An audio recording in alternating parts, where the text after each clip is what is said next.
welcome back to another episode of SquareXO on the news. Don't forget you can follow us at squarexo.co.uk, twitter.com/square_XO, facebook.com/squarexo, patreon.com/squarexo. We're also on iTunes, Spotify, Podbean and Google Podcasts and other podcast services too. And you can follow us at youtube.com/JoeAnsonWater. So please go and give us a like, a listen, review and all the good stuff. Okay, so let's get on with the gaming news.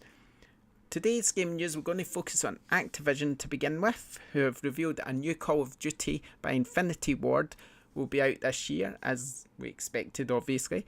The game will feature a campaign, so the return of a campaign, so that's good, which is something Black Ops 4 lacked obviously. Can also expect new co-op features and a rather large multiplayer experience, so that'll be fun. Apparently Black Ops 4 sold more units than Black Ops 3 did during its previous quarter. We also had news that full game downloads made up 40% of Activision's sales for Black Ops 4, which is quite a lot. That's versus 30% for the prior release. Another financial news for Activision, we heard that Crash Bandicoot Insane Trilogy sold over 10 million units since its launch, which is just crazy. But obviously there was a big appetite for Crash Bandicoot. Overwatch and Hearthstone sales declined, and sadly there's going to be 800 redundancies, mostly from Blizzard I believe, and staff affected. So hopefully all those staff will get new jobs, so we wish you all the best, we really do. It's always sad to see that happen, but I'm sure you all land on your feet and get something new, because we're all very talented people, so no problem. Fingers crossed it'll happen really quickly and not too many people will be affected by having no job, because that's never nice, is it? Okay, moving on then. THQ's Nordic has some news too. They've revealed that they've purchased Prague-based Warhorse Studios. Now, if you don't know who they are, they're the ones who made Kingdom Come Deliverance, which was a kickstarted RPG, and it's really, really good. So I suggest if you've never played it, I would liken it to Skyrim, but it's like Skyrim in that it's open world and it has all the dialogue trees and stuff, but it's very different too.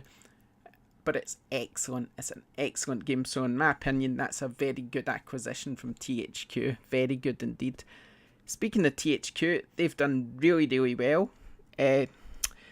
Apparently, their net increase in sales is raised to 38 million profit, which is pretty good. This was largely apparently driven by the release of Darksiders 3. The game has performed within management's expectations and has recouped all the investment made in development and marketing during the quarter.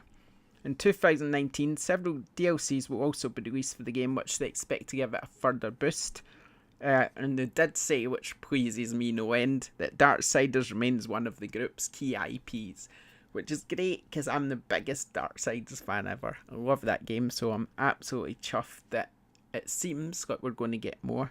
Overall, THQ's done an incredible job. Apparently their revenue's all up, got 400% something.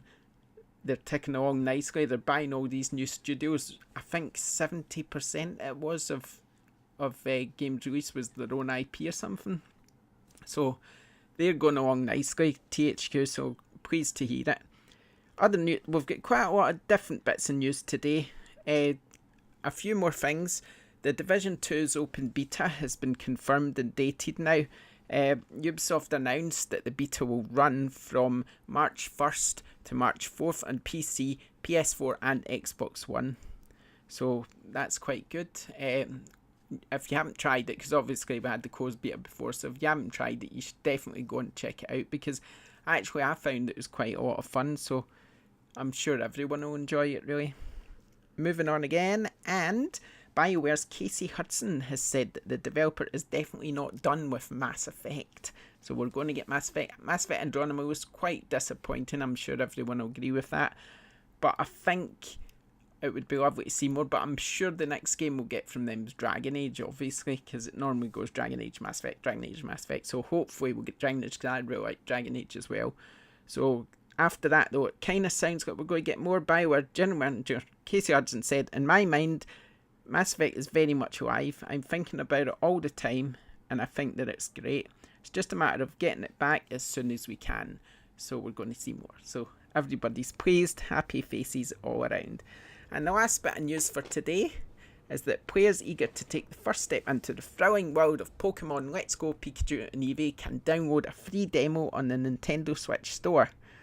Didn't really say much about what's included in the demo, but it does say it's available now, so go on your Switch and get that demo, because I've not tried it yet, so I can't say. I was about to say because it's a great game, but to be honest, the only people I know who've played it are my kids, and they said that it's not quite as good as other Pokemon games. They say it's a bit too repetitive or a bit too samey, really, but I can't really say.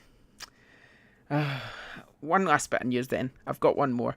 The Metro Exodus PC pre-order will be available on Steam, but not on the Epic Store. I just had to read that out because I thought there was this bizarre, how can I word it? There's this bizarre sort of argument because obviously Metro Exodus is kind of going to be exclusive to the Epic Store, but those who pre-ordered it on Steam will still be able to get it.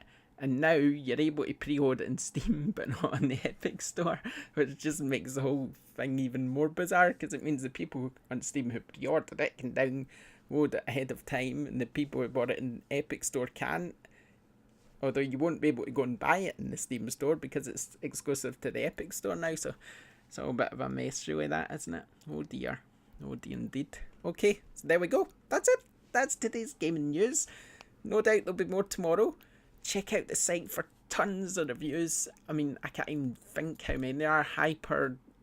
What's it called? I can't even remember the name of the game now, but Hyperjump. I think it's Hyperjump. And we've also got a review for Jump Force on there, and one for Spike Volleyball. And at 3 o'clock today, which is probably after this video go live, so I can probably say it, we'll have a review for Metro Exodus, and we'll also have a special podcast for Metro Exodus, and yes, and again, we've also got a gameplay video for Crackdown 3, so that'll be at 4 o'clock, so I'm not sure when this video will be live, but so lots and lots of content, loads of it. So check out squarexo.co.uk, give us a like, subscribe, comment on Twitter, comment on site, comment everywhere, and we'll see you next time. Bye.